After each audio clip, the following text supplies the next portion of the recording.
Ayo, what's up? Ako nga pala si BT at nandito ngayon tayo sa BT Reaction. And welcome to my channel, Tunay na Kritiko.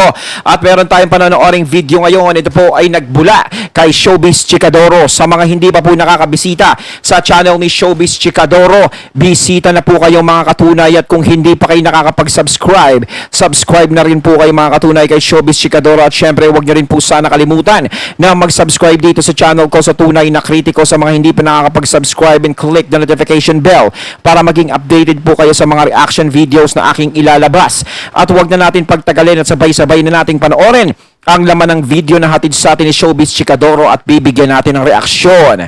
Pasok! Wala kayong awa sa amin. Isa lang ito sa mga naratibo ng mga kakampings na patuloy na nakakapanloko sa mga utu-utu na kabataan. Kailan pa naging biktima ng martial law si Justin Santos, ang batang isinilang noong 90s o 20s? 1999, biktima ng martial law. Parang bago yun ah. Mantakin mo martial law ah. Pinanganak ka ng 1999 tapos sinasabi mo na biktima ka ng martial law. Sino ba presidente nun? Aba naman, grabe. Yung mga isip na ito minsan, no? Gara. Marahil ang isang dahilan bakit naghahamon na ng debate ukol sa martial law ang Head Chief Legal Counsel ni PBBM na si Juan Ponce Enrile. Ayon kasi dito, mula noon wala pa sa kanyang naglakas loob na humarap sa debate ukol sa sinasabi ng mga dilawan na diktadurya at madilim na nakaraan ng bansa. Marami lang ang nagpa-fact check sa sinasabi ni JPE pero walang ni isang humarap sa kanya para i-debate ito ng live at harapan. Ayon kay JPE, buhay siyang patutuo sa martial law kaya handa siyang makipagdebate kahit kanino man. Ayon pa sa kanya, sino ba ang makapagsasabi ng katotohanan ukol sa martial law kung hindi ang mga nakakaranas nito, habang ang iba pa ay patuloy na naniniwala sa naratibo ng mga dilawan at isang side lang ng istorya ang pinapakinggan. Kaya lang nangibabaw ang yellow narrative dahil itinago ito ng mga Aquino at masyadong pinabango ang kanilang mga pangalan, kasama ang pagsusulat ng history na pabor lang sa kanila at mga papuri kay Ninoy Aquino na nailimbag pa sa mga libro. Kung tutusin, kung may masamang naidulot ang martial law, siguro dapat lahat ng tao ay nagagalit na ngayon sa mga Marcos. 'Di ba? Bakit nanalo yung anak niya bilang presidente? Bakit yung apo ni late former President Apo Lakay na si Sandro Marcos ay naging congressman at ang anak niya na si Senator Amy ay naging senador, at patuloy na sinasabi ng mga senior citizens na nakasaksi nung panahon ng martial law na mas maganda yon dahil disiplinado ang mga tao at walang gumagawa na kahit na anong kriminalidad noon sa Pilipinas. Kung meron mang nangyayari is napakakonti. No, may nakakwentuhan din ako niyan eh. Nung panahon talaga ni Marcos, ni Apo Lakay, is napakaganda. Nung mga panahon na yon, yung tricycle driver na nasakyan ko, no, nakakapaghatid pa raw sila mula Malabon, kinukuha nila yung isda, tapos naihahatid sa Divisoria. O, di ba? Halos wala pang mga di pa uso yung mga prangkisa yun ng mga yung may limitasyon kung Maynila ka lang. Doon lahat talaga nakakaikot-ikot yung mga tricycle, no? Kahit tricycle na ihahatid nila kahit malayo. Ngayon hindi na. May kanya-kanya na silang destinasyon na dapat diyan ka lang, no? Kumpara noon na talagang maluwag siya pero talagang disiplinado. At saka sinabi niya sa akin, tinanong ko kasi, mahigpit ba nung panahon ng martial law, nung bumabiyahe ka ng tricycle mo? Ang sabi niya sa akin, oo, mahigpit. Pero, hihingan ka lang naman nila ng ID, yung lisensya mo, yung papeles mo. So, pagkatapos nun, go na. Kabaliktaran doon sa sinasabi ng iba na parang mayayabang yung mga sundalo nun, yung mga nagbabantay, ganyan. Wala naman daw talagang ganun eh. Kumbaga, mga dagdag na lang nila yung mga kinukwento nila. Ngayon, bumalik ang Marcos sa pamahalaan. Malaya nang nakakapagsalita ang mga nakaranas nito, tulad na lamang ng mga general na dumalo sa ika-51 na anibersaryo ng martial law sa ginawang event ni Senator Amy Marcos. Dito, ang pagdiriwang ng martial law para sa mga general na ito ay isang tagumpay ng bansa laban sa mananakop na komunismo at iba pang rebelding Moro. Kung tagumpay para sa kanila ang martial law, para naman sa mga NPA at taga-suporta nito ay madilim na nakaraan ng bansa, dahil dito ang mga general ay nagsalita ukol sa mga maling paniniwala sa martial law ng mga makaakino. Ayon sa Sigurado yan, ang mga tinamaan talaga ng martial law is yung kumokontra talaga sa gobyerno. No, hindi ka naman tatamaan ng martial law kung hindi ka kumokontra sa gobyerno. Pero kung kontra ka, ay tatsapul ka. 'Di ba? At saka sino ba naman ang matinong tao na gagawa nun, na lalabanan mo ng lalabanan yung gobyerno? 'Di ba? Sa kanila, iba ang disiplina ng tao noon, takot gumawa ng krimen, maraming programa si FEM na talaga naman hanggang ngayon ay napapakinabangan ng taong bayan. Panuuri ng full video para sa iba pang detalye na magsisimula naman Ayan. pagkatapos ng maiksing intro.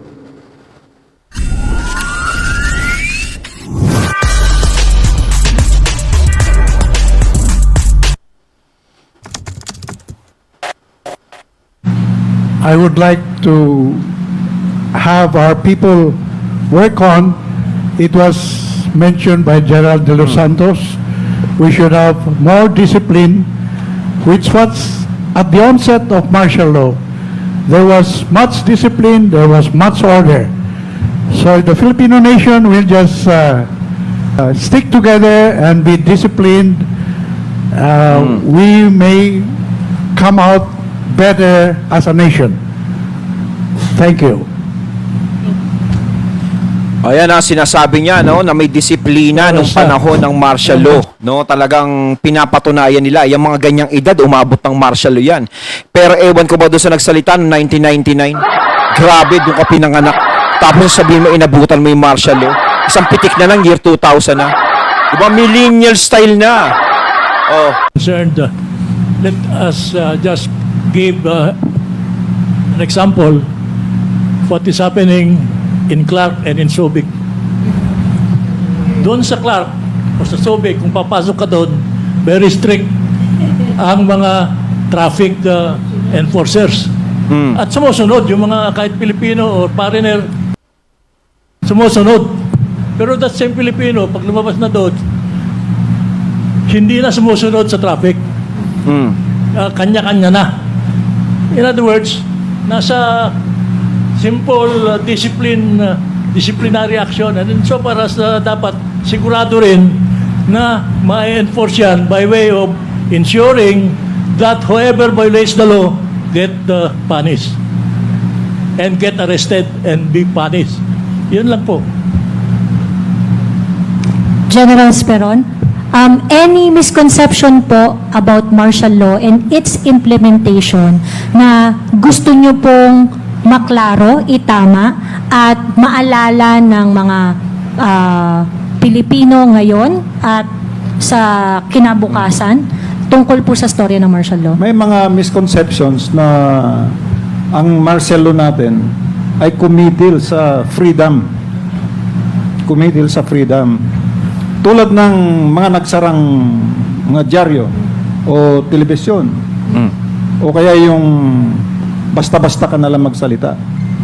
Hindi kaya nangyari yun dahil kailangan ang isapuso natin at ilagay natin sa isip na ang ating individual freedoms ay meron ding hangganan. Ang dapat yung ikabubuti ng komunidad o ng Pilipino, yun ang mangibabaw, hindi yung personal. Alam mo kasi sa Pilipinas, napaka-legalistic natin, but we are not necessarily law-abiding. Mahilig magpalusot. Hindi ako nagmamalinis dahil marami rin akong nagagawa na sa palagay ko hindi pinakamatama. Ngunit, on the whole, hindi naman ako nagkakaso magmula noon. Basta sumusunod lang ako sa batas. In other words, we have to follow the law and be disciplined. May karan tayo ng self-discipline. At ang huli sa lahat, or dapat mangibabaw ay ang pagmamahal sa bayang Pilipinas. hindi yung kanya-kanya. Eh, palagay ko, kailangan natin ng unity. Wala na tayong ginawa kundi awayin yung current administration. Hmm. Yun pala, gusto lang natin pumalit. Tama yon. May limitasyon naman yung mga freedom, yung expression mo, no? Pero kung personal na yung ginagawa mo, is napakapangit na yung ganun. Siguro kaya napapasara sila. Dahil imbis na yung mga magaganda ang ipakita, talagang ipinapakita nila yung pangit, no? Yung kahit maganda ginagawa nilang pangit. 'Di ba? May gano'n na kahit naman hanggang ngayon eh. Kung may magandang pinapakita ang administrasyon, is gagawin mo talagang pangit eh. Para bumagsak ang kanyang administrasyon. Ganun yung nangyari sa panahon ni Apo Lakay. So, ang gagawin mo na lang is, sobra na tong ano na to, di ba?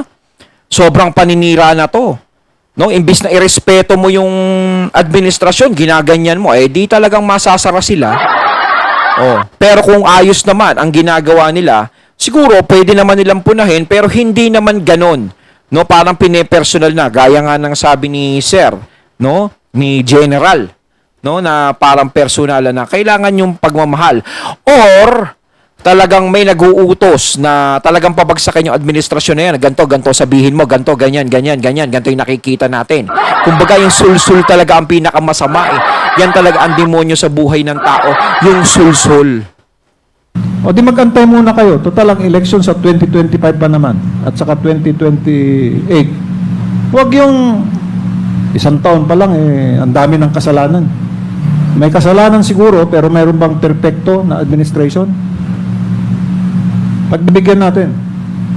Alam natin na yung leader naman natin ay may pagmamahal sa bayan. Eh yung pagmamahal natin sa bayan ay idagdag natin sa pagmamahal na yun. At palagay ko pag ginawa natin yon, malayo at maganda ang ating mararating. Salamat. Thank you very much, General Esperon. Sir? Sa aking pananaw naman, dahil mahigit kumulang na 5 taon akong close in security na ating mga Pangulong Ferdinand Marcos Sr. Ano po. Napakabait po siya at malumanay. Wala po kong narinig kung magagalit po siya. Ang narinig ko sa kanya, sasabi pa nagagalit, lintik naman. Hanggang doon lang, di ba? At tawagin niya si Congressman Di Mapuro. Sabi niya, Ali, you stop everything. Ang sagot naman ni Ali, Mr. President, you close Congress. I have no job. Sabi niya, give me job. Sabi niya, hindi po nagagalit ang mahal na Pangulo. Ngunit sa akin natataan sa kanya, sa aming pagkasama, higit kumulang 5 taon, yung New Society, yung bagong lipunan. So yan, at tinulungan po yun ang ating mahal na First Lady, si Madam Imelda Marcos. Nakita niyo naman ang mga nagawa nila nung natapos siyang declaration ng martial law o yung intervening period from the declaration hanggang matapos kung ang nagawa. Pinagpapatuloy din ang ating mahal na Pangulo. Yung ating bagong lipunan, ngayon naman bagong Pilipinas. Mantakin mo, no, sila na umabot talaga ng martial law is maganda ang sinasabi nila sa administrasyon ni Apo Lakay. Pero yung mga hindi nakaabot sa administrasyon ni Apo Lakay, akala mo kung sinong magsisalita. No, yung akala mong hindi naman umabot ng martial law, akala mo kung magsalita, akala mo inabutan na nila na halos apektado sila. No? Mga kwentong barbero na lang yung mga ganun eh. No, para makasira. Hindi nyo ba alam na kayo ang nasisira sa ginagawa ninyo? No, hindi sila, sir. Ayan yung mga nagsasabi na hindi maganda ang martial law. Ako kahit sino nakakausap ko, no, tungkol sa martial law is maganda ang sinasabi nila noong panahon ng martial law. 'Di ba? Walang nagsasabi na pangit dahil mas ligtas nga daw yung panahon na yun. Kahit maglakad ka ng nakapikit, hindi ka madadali sa kanto. Ligtas na ligtas dahil may mga nagbabantay noon. Siguro hindi yun ligtas sa mga masasamang loob, pero sa mga inosenteng tao na rumerespeto sa gobyerno, is ligtas yun.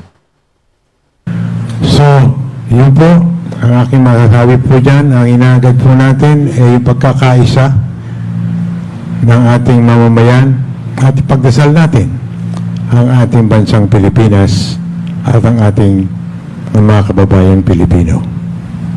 Ayon at ating natunghayan ang video na nagmula kay Showbiz Chikadoro at narinig natin ang ilan sa mga nagpatunay na maganda ang martial law nung panahon ni Apo Lakay. Kayo mga katunay, ano ang masasabi nyo tungkol dito? Lalong-lalo na yung mga nakaabot nung panahon ng martial law. No, ano ang naging buhay nyo noon? Hindi ko inabutan gaano na yun. Pero kayo mga katunay na nakaabot dito, no? Ano ang masasabi nyo tungkol dito? Comment lang po kayo sa comment box. So once again, I'm BT and I'm out. Peace.